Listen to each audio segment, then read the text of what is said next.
tadi kita sudah mempelajari tentang salah satu contoh soal tentang menyelesaikan masalah laju berkaitan. Nah, di sini kita akan meringkas atau membuat suatu ringkasan sebenarnya langkah apa aja sih yang harus kita lakukan ketika kita menghadapi suatu masalah yang terkait dengan laju berkaitan. Ini ada 6 langkah yang harus kita lakukan untuk menyelesaikan soal yang terkait dengan laju berkaitan. Yang pertama, ketika kita menghadapi suatu soal cerita, itu jangan bingung dulu tuh ya, jangan langsung aduh ini gimana, jangan. Pertama, baca baik-baik, pahami soal itu apa, informasinya apa aja. Ketika sudah dibaca, kemudian apa yang kalian pahami tadi gambarkanlah atau ilustrasikan ke dalam bentuk suatu gambaran yang menggambarkan dari masalah itu. Jadi apa yang kalian baca tadi, tangkap apa maksudnya, kemudian gambarkan atau ilustrasikan. Kemudian dari ilustrasi yang kalian buat tersebut, nanti jangan lupa buat atau tuliskan di dalam gambar itu variabelnya apa aja dalam bentuk simbol tentunya ya. Kemudian konstanta yang diberikan di soal itu apa, tuliskan semua dalam ilustrasi itu. Kemudian tentunya gunakan variabel T. Nah, T ini merupakan variabel yang menyatakan waktu. Selanjutnya, dari beberapa variabel yang tadi kalian peroleh dari soal, itu asumsikan bahwa semua variabel tersebut dia dapat diturunkan terhadap waktu. Artinya apa? Dia dapat dicari perubahan variabel tersebut terhadap waktu. Jadi si variabel itu tadi berupa fungsi yang dapat diturunkan terhadap waktu. Nah, ketika sudah kalian ilustrasikan dan dalam ilustrasi tersebut sudah disertakan variabel dan konstantanya, kemudian sudah kita asumsikan bahwa semua variabel itu dapat diturunkan terhadap variabel waktu. Selanjutnya, tuliskan informasi numerik dalam bentuk simbol yang dipilih. Maksudnya apa? Ya, misalnya tadi saya punya ketinggian kerucut. Kemudian saya punya ketinggian air. Ketinggian air itu tadi apa? Diilustrasikan Y. Y-nya berapa? Pada saat Y sama dengan 6 feet kayak gitu. Jadi, tuliskan informasi numerik dari soal dalam bentuk simbol yang sudah dipilih. Yaitu tadi Y sama dengan berapa kayak gitu. Nah, kemudian setelah itu dari gambaran yang sudah kalian ilustrasikan itu tadi, tarik hubungan atau rumusannya rumusnya gimana? Rumusan matematisnya.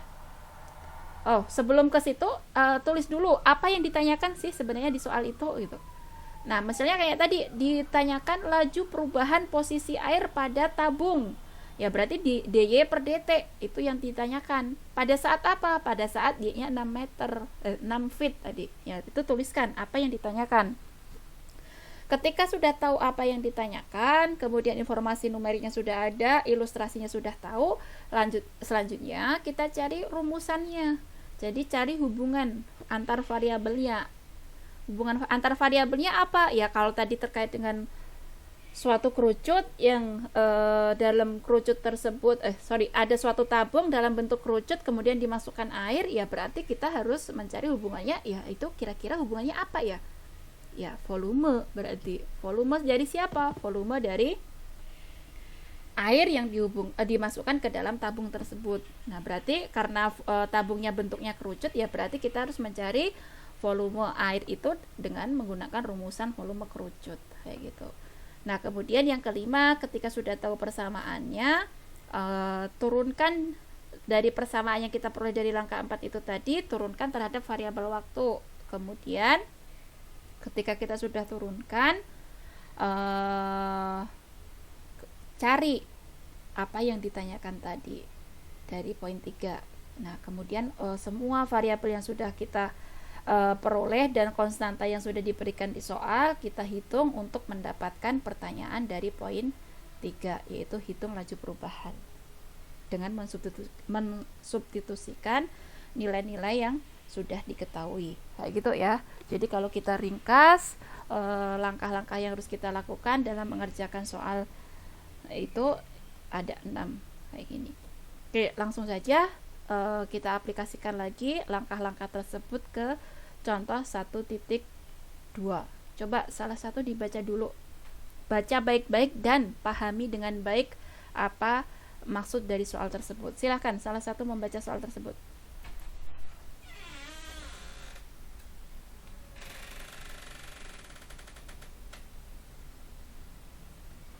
Siapa yang mau baca? Silahkan dibaca.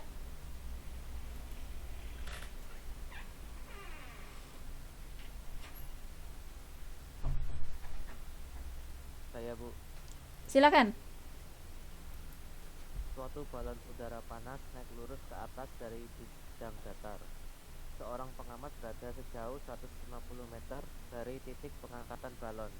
Saat ini, pengamat melihat ketinggian balon hingga membentuk sudut elevasi dengan bidang datar sebesar pi/4. Laju peningkatan sudut sebesar 0,14 per menit. Seberapa cepat balon tersebut naik pada saat sudut elevasi sebesar pi/4? Oke. Dari masalah ini kalau kita gambarkan ke dalam bentuk ilustrasinya gimana? Segitiga. Ya.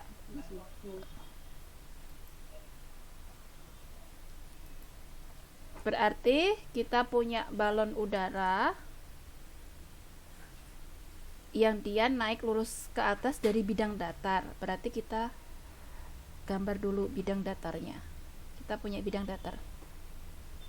Bidang datar di sini berarti horizontal ya. Kayak gini. Nah, kemudian dari bidang datar misalnya posisinya ada di sini balon, dia pelan-pelan naik ke atas. Ke situ ya. Lurus ke atas, ke sana. Nah, kemudian ini balonnya misalnya. Balonnya kayak gini. Ini si balon. Kemudian seorang pengamat berada sejauh 150 meter dari titik pengangkatan balon. Tadi balon diangkat di sini. Dia mengamati. Mengamati berarti misalnya si pengamat itu ada di sini ya. Ini mata pengamat di sini. Ini pengamat di sini. Dia mengamati balon yang naik ke atas. Berarti dia menatap ke arah sana kan? Begitu. Menatap ke arah sana si mata pengamat ini. Tadi dia antara titik pengangkatan balon dengan pengamat jaraknya sebesar berapa? 150 meter.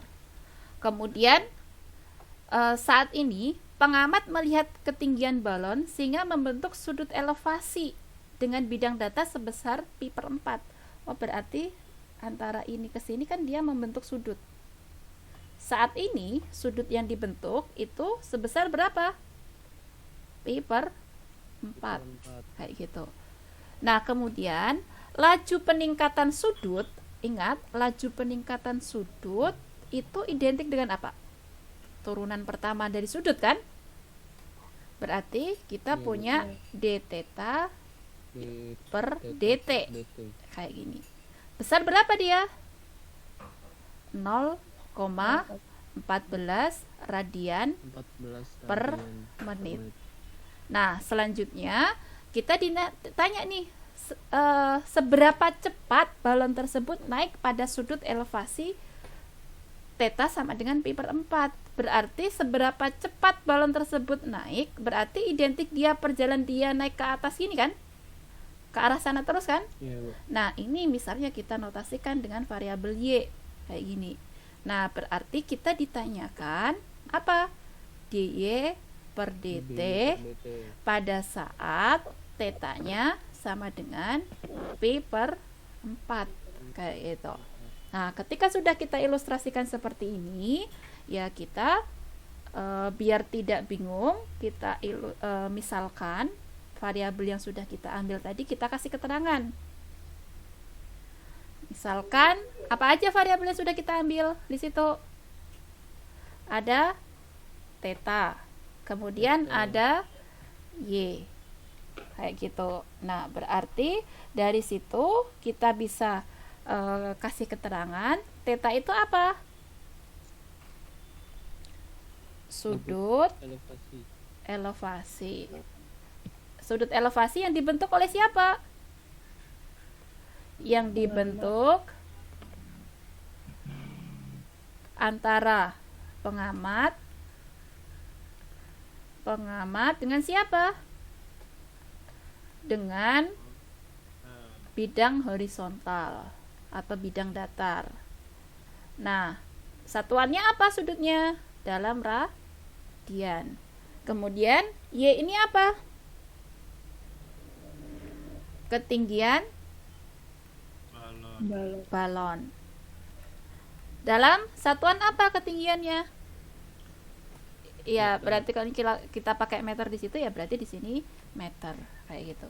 Nah, selanjutnya tambahkan keterangan numerik yang sudah diketahui, yaitu apa aja yang diketahui tadi? D theta per dt itu sebesar 0,14 radian per menit. Kemudian apalagi? Tetanya pi per 4. Misalnya di sini itu apa itu? Berarti panjang apa ini? Panjang atau jarak gitu ya. Kita bicara jarak. Jarak antar pengamat dengan apa? Dengan balon. Dengan balon. Titik pertama balon diangkat ya, dengan titik pertama balon diangkat. Sebesar berapa? 150 meter. Nah, selanjutnya setelah kita sudah identifikasi numeriknya, kemudian kita tahu variabelnya apa gitu ya. Nah, yang perlu kita perhatikan lagi, variabel ini diasumsikan dia dapat berubah terhadap waktu. Artinya apa? Nanti kita bisa mendapatkan turunan theta ini terhadap waktu. Y-nya juga dapat diturunkan terhadap waktu gitu. Nah, setelah seperti itu, kemudian identifikasi yang ditanyakan tadi siapa? Yang ditanyakan itu adalah dy per dt pada saat tetanya sama dengan pi per 4. Ini sama dengan berapa? Gitu kan ya? Nah, selanjutnya ketika kita sudah identifikasi seperti itu, langkah selanjutnya itu tadi apa? Kita sudah sampai langkah ke berapa ini? Langkah 1 sudah, langkah 2 udah, langkah 3 sudah, berarti langkah keempat. Langkah keempat itu adalah mencari persamaan yang menghubungkan antara variabel. Nah, ini gimana cara mencarinya? Kira-kira kalau kita sudah dapat seperti ini. Ingat, seperti tadi yang ditanyakan sebelumnya, apakah ini selalu volume? Enggak. Ya, tergantung situasi yang kita hadapi saat ini. Berarti ini kira-kira hubungan apa yang bisa kita dapatkan dari sini? Coba perhatikan di sini. Yang saya lingkari ini, saya sederhanakan ilustrasinya ke dalam bentuk seperti ini. Nah, ini membentuk siku-siku. Nah, jarak antara pengamat dengan titik pertama kali balon diangkat tadi sebesar 150. Kemudian antara ini ke sudut ini, antara bidang datar dengan pengamat, arah pengamatan si pengamat ini dengan balon di sini tadi, dia membentuk sudut sebesar theta misalnya. Kemudian antara ini ke sini dia membentuk ketinggian sebesar y. Nah, dari sini kalian bisa mendapatkan hubungan apa? Informasi kalian hanya ini saja. Berarti kalian bisa mendapatkan hubungan apa? Iya, tangan. Oke, tangan theta berarti apa? Y per 150. Y per 150. Artinya di sini y sama saja dengan apa? 150 tangan theta. Nah, berarti untuk soal ini langkah keempat kita bisa mendapatkan rumusan apa di situ? Y sama dengan 150 tangan theta. Kayak gini kan? Paham sampai situ? Oke, selanjutnya langkah 4 sudah kita dapatkan dengan proses yang ini tadi. Selanjutnya yang kelima. Tadi di langkah pertama kita mengasumsikan bahwa semua variabel dapat diturunkan terhadap variabel waktu, yaitu terhadap T. Berarti langkah kelima kita lakukan. Turunkan persamaan yang diperoleh dari poin 4 tadi terhadap variabel waktu. Kemudian tuliskan laju perubahan yang dicari dalam bentuk fungsi laju dan variabel yang diketahui. Oke, selanjutnya tadi langkah 4 kita dapat persamaan ini. Setelah mendapatkan ini kita turunkan terhadap variabel waktu, yaitu kedua ruas kita turunkan terhadap variabel T. Berarti D per DT yang ruas kanan 150 tangen theta, kayak gini. Nah, berarti ini kita sederhanakan, berarti DY per DT sama dengan yang di sini 150 itu kan konstan, berarti bisa keluar. Berarti D dikenakan ke tangen theta per DT. Kayak gini. Nah, berarti dari sini kita bisa dapat apa? DY per DT sama dengan 150 tangen theta turunannya apa? Sekant kuadrat theta. Kemudian ingat, ini turun aturan rantai yang bermain di sini kan. Turunan yang di luar itu adalah sekant kuadrat theta dikalikan dengan turunan yang di dalam. Dalamnya siapa? Theta. Berarti D theta per DT. Nah, selanjutnya tadi yang ditanyakan siapa? DY per DT. DY per DT. Berarti udah DY per DT di sini. Berarti yang ditanyakan yang akan kita cari DY per DT. Itu sama dengan 150. Kita masuk ke langkah ke-6 nih. Hitung dengan variabel yang diketahui. Tadi tetanya berapa? Pi per 4. Nah, di situ berarti sama saja dengan sekant pi per 4 dikuadratkan d theta per dt-nya pada saat theta pi per 4 tadi berapa? 0,14 kayak gini. Berarti ini kita hitung dy per dt sama dengan 150. Sekant pi per 4 berapa? Ingat catatannya sekant theta itu berapa? Sekant theta itu apa?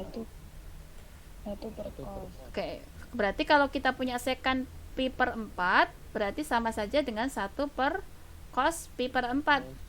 Cos pi per 4 berapa? Setengah akar 2. Berarti ini jadi berapa? Akar 2. Nah, berarti ini akar 2 dikuadratkan 0,14 itu sama saja dengan 14 per 100. Berapa ini jadinya? dy per dt sama dengan 150 dikalikan 2 dikalikan 14 per 100. Berarti berapa itu? 300 dikalikan dengan 14 per 100. Jadi 3 kali 14 berapa? 72. 42. Satuannya apa? Meter per satuan waktunya menit ya. Nah, berarti kita bisa menyimpulkan bahwa laju balon tersebut naik. Jadi laju balon naik pada saat theta sama dengan pi per 4 adalah 42 meter per menit. Seperti itu ya. Oke, ada yang mau ditanyakan sampai sini? Bu, saya mau bertanya Bu. Ya, silakan. Yang tadi yang akar 2 kuadrat itu gimana tadi Bu? Oke. Ini kan kita ditanyakan sebenarnya sekant kuadrat theta itu sama saja dengan sekant pi per 4. Karena tetanya pi per 4 berarti bisa kita tuliskan menjadi sekant pi per 4 kuadrat. Padahal kita tahu bahwa sekant pi per 4 itu sama dengan 1 per cos pi per 4. Cos pi per 4 itu berapa? Sebelum ke sini kita tahu bahwa cos pi per 4 itu berapa? Setengah akar 2 kan? Seperti ini. Berarti ini sama saja dengan apa? 2 per akar 2 kan? Nah, Iya, Bu. 2 per akar 2 sama saja dengan apa? 2 per 2 per akar 2 2 per dikali ya, akar 2. dikalikan akar 2 per akar 2. Berarti ini jadi berapa? 2 akar 2 per 2 sama dengan akar 2. Nah, Iya. berarti sekan pi per 4 itu sama dengan akar 2. Dengan demikian, akar 2 dikuadratkan. Akar 2 dikuadratkan sama dengan berapa? 4.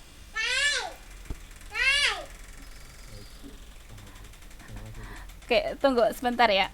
Ibu, tadi Gimana? satuan akhirnya meter per menit, Bu. Ya, meter per menit.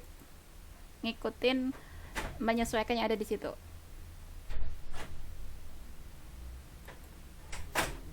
Ya. Ya, gimana? Maaf, putus-putus tadi menyesuaikan sama yang di Menyesuaikan yang ada di soal. Di sini karena jaraknya kita bicara meter, ya berarti ini pun juga jarak kan sebenarnya. Berarti meter per menit. Kayak gitu. Ya. Terima kasih, Bu. Ya, sama-sama.